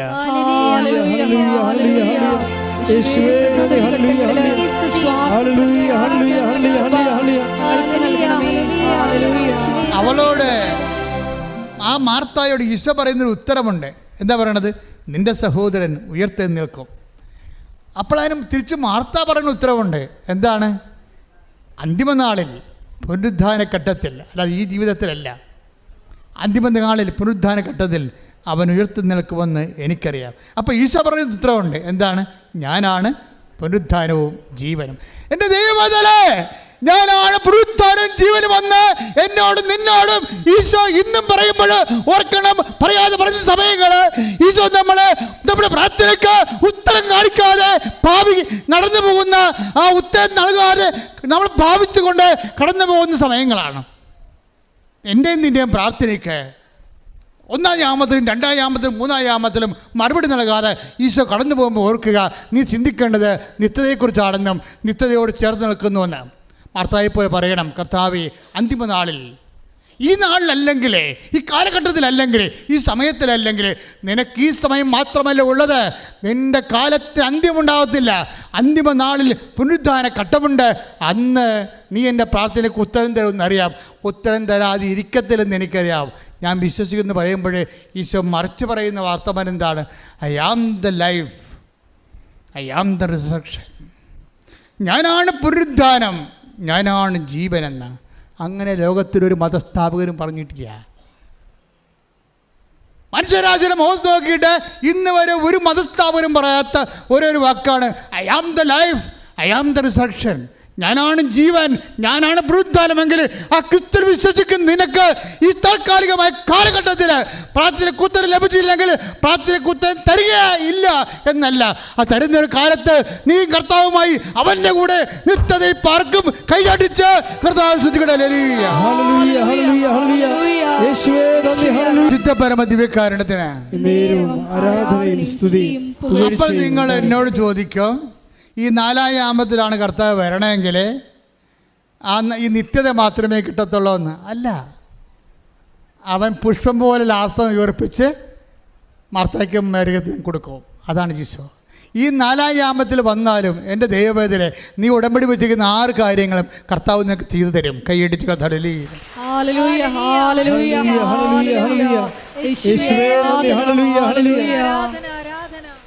പരിശുദ്ധ പരമ ദിവ്യകാരുണ്യത്തിന് എന്നിലൂടെ കർത്താവ് ഇത്രേ പറഞ്ഞിട്ടുള്ളൂ. കർത്താവിൻ്റെ ഒരു ഹിഡൻ ആയിട്ടുള്ള ഒരു ബിഹേവിയറാണ് എങ്ങനെ കടന്നു പോകാൻ ഭാവിക്കണത്.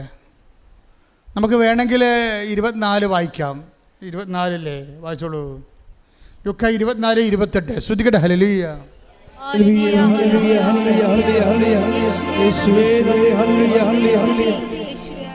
ലൂക്ക 24:28. ലുക്ക 24:28.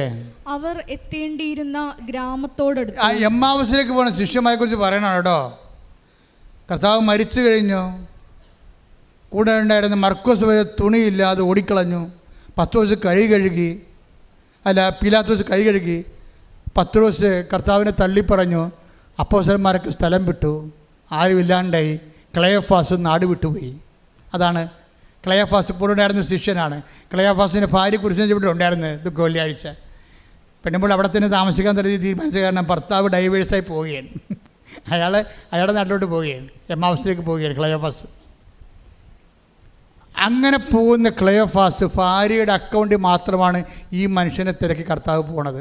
ഓർക്കുക ദൈവവേദലെ, നീയും ദൈവമായിട്ട് പിന്തിരിഞ്ഞ് പോയാലും ശരി, നിൻ്റെ വൈഫ് കർത്താവുമായിട്ട് ബന്ധമുണ്ടെങ്കിൽ കർത്താവ് നിന്നെ ഏറ്റെടുത്തിരിക്കുന്നു. ശ്രദ്ധിക്കട്ടെ.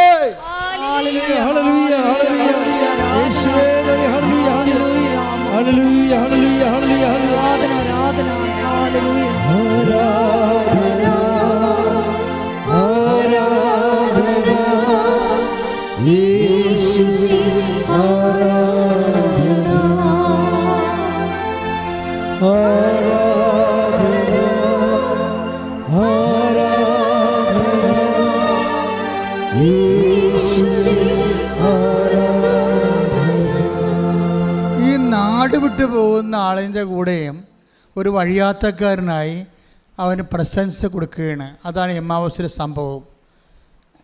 വായിച്ചോളൂ ആ ഭാഗങ്ങളൊന്നുകൂടി. ലൂക്ക 24:28. ലൂക്ക 24:28. അവർ എത്തേണ്ടിയിരുന്ന ഗ്രാമത്തോടടുത്തു. അവർ എത്തേണ്ടിയിരുന്ന എമ്മാവസിൻ്റെ അടുത്തെന്ന് അർത്ഥം. അവനാകട്ടെ യാത്ര തുടരുകയാണെന്ന് ഭാവിച്ചു. അതേ ഭാവിച്ചു. പിന്നെ അവനാണ്ടല്ലേ, അവനാവട്ടെ, ഇത് കയ്യിരിപ്പാണ്. ഇത് കാര്യം മനസ്സിലാക്കാതെ നമ്മൾ മരമറിയാതെ കൊടിയിടരുത്. കർത്താവിൻ്റെ സ്വഭാവങ്ങൾ അറിയണം. അതായത് അത് നിസ്സാര സമയത്തൊന്നുമല്ല ഭാവിക്കണത്. ഇത് കുരിശുമരണം കഴിഞ്ഞ് ഓരോരുത്തന്മാർ കരിയുമ്പോൾ വിരകാൻ കയ്യിലെന്ന് പറഞ്ഞാൽ കയ്യിൽ പോലും ഇല്ലാത്തൊരു കാലമാണ്. എമ്മാവൂസിലേക്ക് ശിഷ്യന്മാർ നാടുവിട്ട് പോവുകയാണ്. അത്രയും ക്ലേശമായ സമയത്തും കർത്താവ് ഭാവിച്ചെന്ന് എഴുതിയിരിക്കണത്. അവരെ കടന്നു പോകാൻ ഭാവിച്ചു. അപ്പോൾ അവരെന്നാ പറയണമെന്ന് നോക്കിയേ, അവർ അവനെ നിർബന്ധിച്ചുകൊണ്ട് പറഞ്ഞു. നിർബന്ധിച്ചു. കണ്ട ഇവിടെ വിഷയം. അവിടെ സാധാരണ വിളിച്ച് കഴിഞ്ഞാൽ തോന്നിയിട്ട് കാര്യമില്ല, നിർബന്ധിക്കണോ.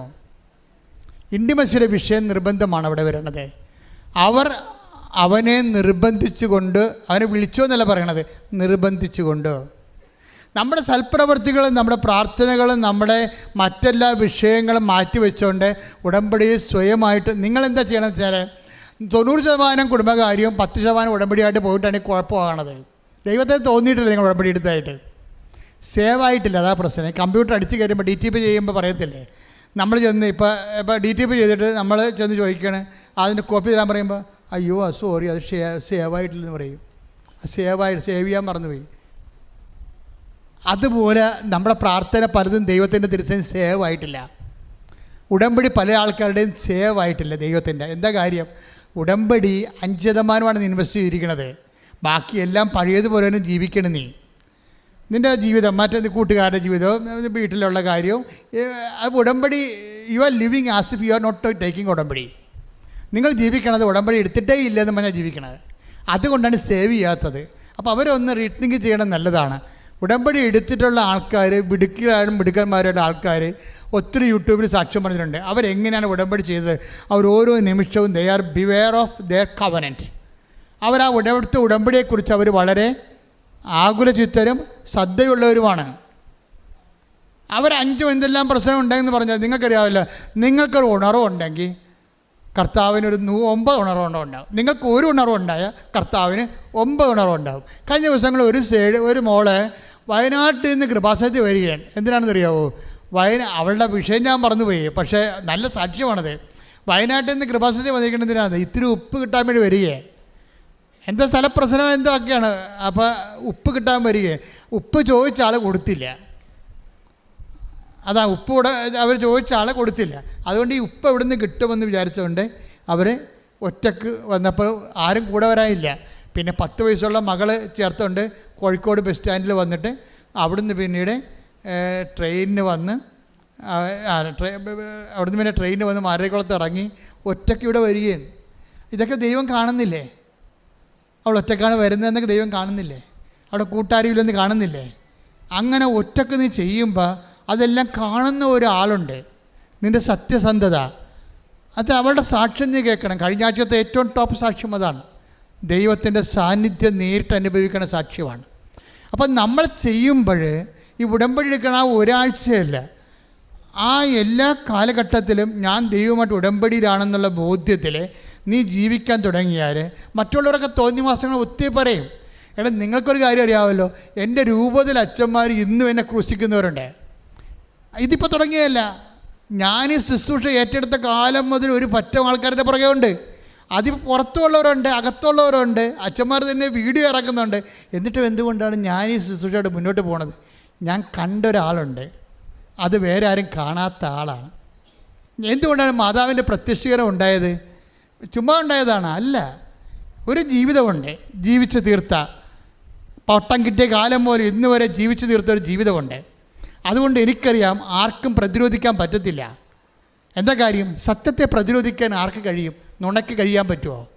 എന്തെല്ലാം നുണപ്രചരണങ്ങൾ, എന്തുമാത്രം വീഡിയോകളൊക്കെ ഓരോ സ്ഥലത്തു നിന്നൊക്കെ കൃപാസനത്തിനെതിരെ വരുമ്പോഴും ഞാൻ ചിരിച്ച് തള്ളിക്കളയും. എന്താ കാരണം വെച്ച് കഴിഞ്ഞാൽ ഞാൻ എപ്പോഴും പറയും, എന്താ പ്രശ്നം?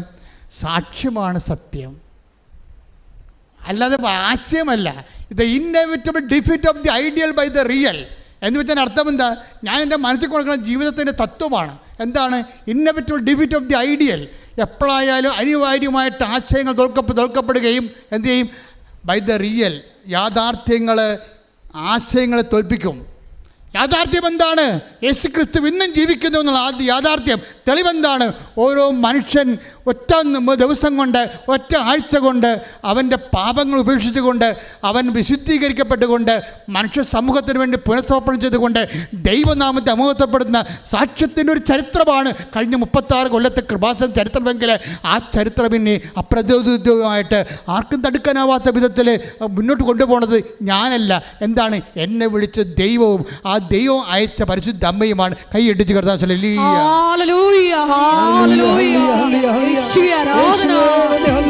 നാളിതുവരെ ഞങ്ങളെ കൈപിടിച്ച് നടത്തിയതിന്, കൂടെ നിന്നതിന് നന്ദി പറയുന്നു. ഹല്ലേലൂയ. യേശുക്രിസ്തുവിൽ ജീവിക്കുന്നു, തിരുവോസ്തിയിൽ ജീവിക്കുന്നു. യേശുക്രിസ്തുവിൽ ജീവിക്കുന്നു, തിരുവോസ്തിയിൽ ജീവിക്കുന്നു. സ്വയം ഭോജ്യമായി നൽകിയതൻ സ്നേഹിതരോട് നിത്യം വസിച്ചിടുവാൻ. സ്വയം ഭോജ്യമായി നൽകിയതൻ സ്നേഹിതരോട് നിത്യം വസിച്ചിടുവാൻ. ഹല്ലേലൂയ, ജയം ഹല്ലേലൂയ, യേശു കർത്താവ് ജീവിക്കുന്നു. ഹല്ലേലൂയ, ജയം ഹല്ലേലൂയ, യേശു കർത്താവ് ജീവിക്കുന്നു. ഹല്ലേലൂയ, ജയം ഹല്ലേലൂയ, യേശു കർത്താവ് ജീവിക്കുന്നു. യേശു കർത്താവ് ജീവിക്കുന്നു. എല്ലാവരും എഴുന്നേൽക്കുക.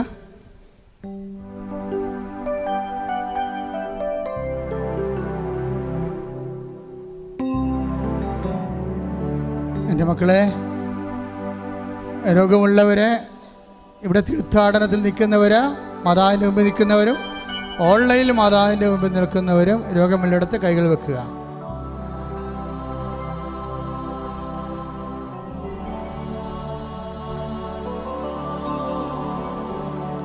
അച്ഛൻ കൈവർത്തി യേശുനാമത്തിൽ പ്രാർത്ഥിക്കുമ്പോൾ, അപ്പാ ഈശോയെ നാമത്തെ മഹത്വപ്പെടുത്തുകയും അമ്മ മധ്യസ്ഥം വഹിക്കുകയും വിശുദ്ധ രക്തസാക്ഷികളെ അതിനെ സന്ധിക്കുകയും ചെയ്യുന്ന സ്വർഗീയ നിമിഷങ്ങളിലേക്കാണ് നമ്മൾ പോകുന്നത്. അച്ഛൻ പ്രാർത്ഥിക്കുമ്പോഴൊക്കെ മക്കൾ സ്തുതിച്ചുകൊണ്ടിരിക്കട്ടെ സന്തോഷത്തോടെ. ഇപ്പോഴും അടിപ്പണ്ട പോലെ വൈദാഘാതം പോലെ ദൈവിക ശക്തി നിങ്ങളൊക്കെ ആവശ്യിക്കുന്ന സമയമാണ്. കർത്താവേ, നിൻ്റെ വിശുദ്ധ പൗരോഹിത്യത്തെ മഹത്വപ്പെടുത്തണമേ കർത്താവേ. കർത്താവേ, സഭയിലുള്ള സാന്നിധ്യം പ്രകടമാക്കണമേ കർത്താവേ.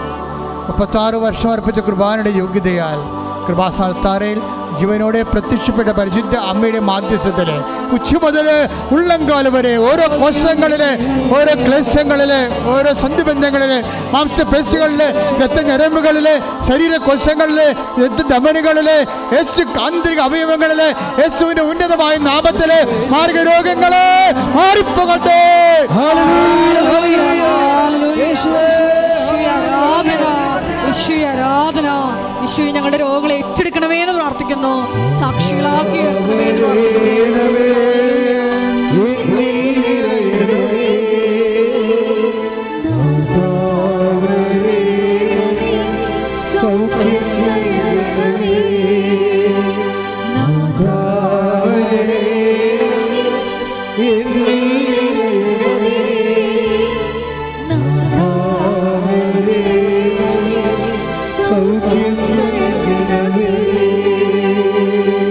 പരിശുദ്ധ പരമ ദിവ്യകാരുണ്യത്തിന്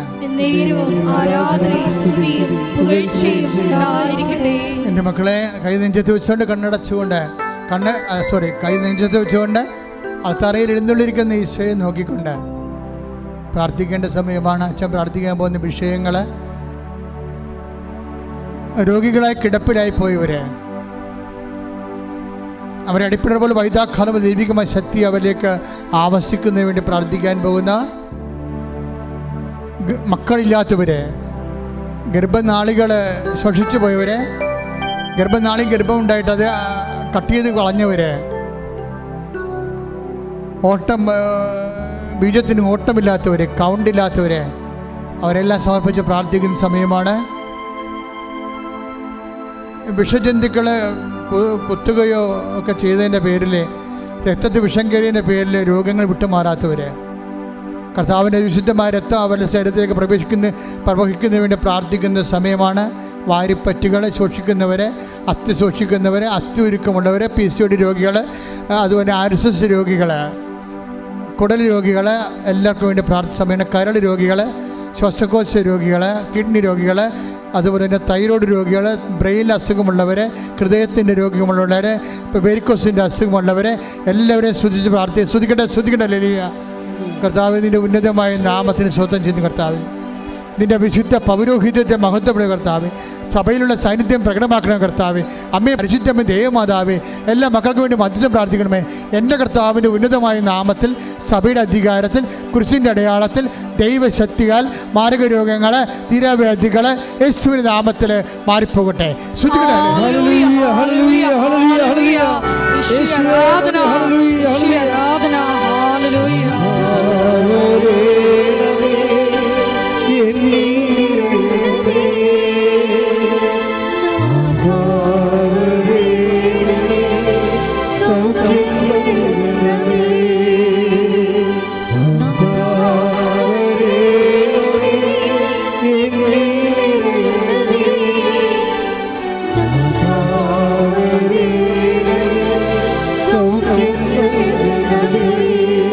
പരിശുദ്ധ പരമ ദിവ്യകാരുണ്യത്തിന്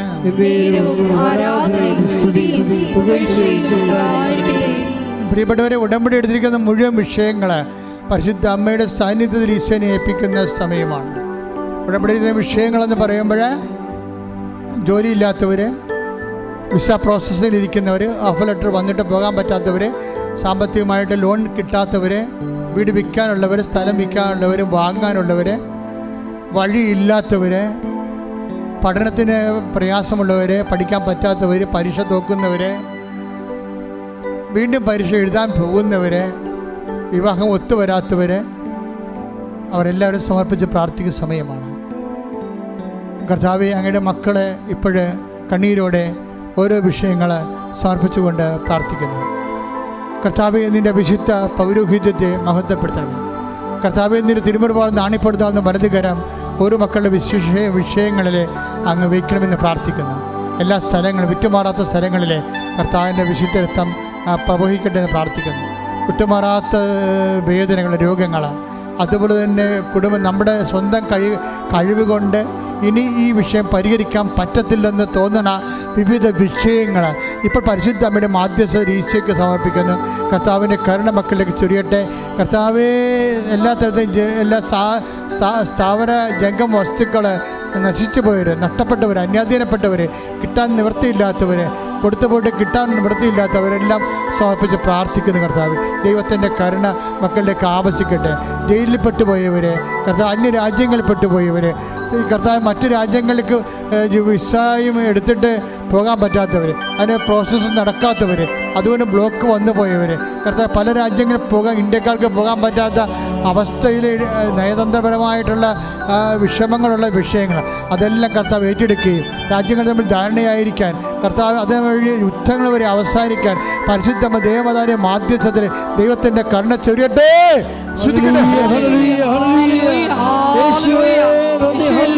ദുരിതങ്ങളെ ഏറ്റെടുക്കണമേ എന്ന് പ്രാർത്ഥിക്കുന്നു. ഞങ്ങളെ സാക്ഷികളാക്കി ഉയർത്തണമേ എന്ന് പ്രാർത്ഥിക്കുന്നു.